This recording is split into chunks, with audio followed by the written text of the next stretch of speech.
शनि चलन तुला राशि भाई भाई मानकर ए वर्ष रोची मीन राशि शनि हेले षष्ठ शनि मीन राशि शनि का स्थिति भल षष्ठ स्थान सेतेटा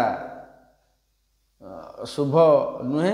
कि सेते अशुभ नुहे मध्यम फलदायक शनि रे तार तृतीय दृष्टि रहा अष्टम स्थान वृष राशि शुक्र क्षेत्र को द्वादश स्थान को बुध क्षेत्र को शनिकर रहा सप्तम दृष्टि दशम दृष्टि रहा तृतीय स्थान भातृस्थान बृहस्पति क्षेत्र को यार फल कौन ना तृतीय दृष्टि शुक्र क्षेत्र वृष राशि को बेकर टे आघात हो पारे अपवाद टे मिल पारे अस्थिगत समस्या टे देखा जाई पारे आखिरे किसी रोग टे सृष्टि हो पारे गुप्त शत्रु किसी क्षति करपारती टे मंद फल आसूची निश्चय द्वादश भाव को कन्या राशि को बुध क्षेत्र को दूरयात्रा गुप्त शत्रु शत्रुर पीड़ा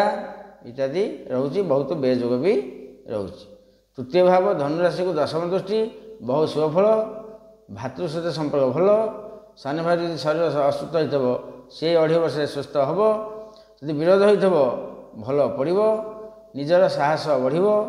कौन व्यक्ति साहय करने आपन को आगे आसवे विपद बेल यहाँ सुनिश्चित प्राय 170% फल रही भल सप्तम शनि जदिव रहिले सेटा दृष्टि पर आसला नहीं रहा जगह दृष्टि टे बेसी फल भल दिखती तेणुक मध्यम समय कटुची से असुविधा नहीं।